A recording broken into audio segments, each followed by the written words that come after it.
কাকা এসব জিমানি হাসরের ময়দানে যখন টাঙ্গাইয়া ফিটবো আপনার জিমানি যাইব না।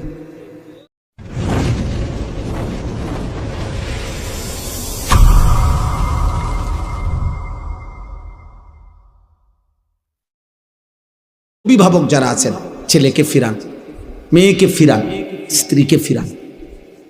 একজন বাবা মায়ের প্রধান পরিচয় যদি সে মুসলিম হয়, মুসলিম অভিভাবকের প্রথম পরিচয় তিনি তার অধীনস্থদেরকে ঈমান আমলের উপরে আখিরাতের উপরে রাখার সর্বোচ্চ চেষ্টা করবেন।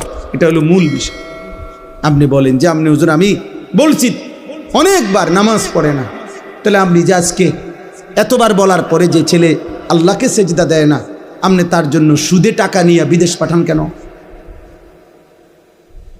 আপনি এমন নাফরমানের জন্য কিস্তি নিলেন কেন?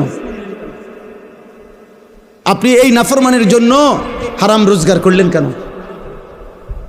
তাইলে আপনি তো তারও বরবাদ করলেন, নিজেও বরবাদ হইলেন। আপনি বুঝাপড়া করেন তার সাথে, এই জন্য খামখেয়ালি করলে মস্কারি করলে না। আখেরাত আমার কাছে হিসাব না, আল্লাহর কাছে। আখেরাত ওই মৌলানা সাহেবের কাছে হিসাব না, আখেরাত ইমাম সাহেবের কাছে। হুজুর কোন তো বুঝি দ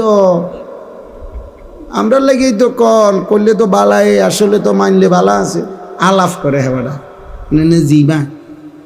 কাকা এসব জিমানি হাসরের ময়দানে যখন টাঙ্গাইয়া ফিটবো আপনার জিমানি যাইব না। আপনার এসব কুয়ানি কিচ্ছু থাকবে না। আপনি কুয়ান কেন?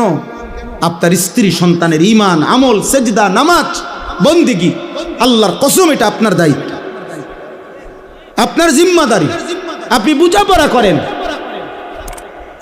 আপনি বুঝাপড়া আপনি পারবেন।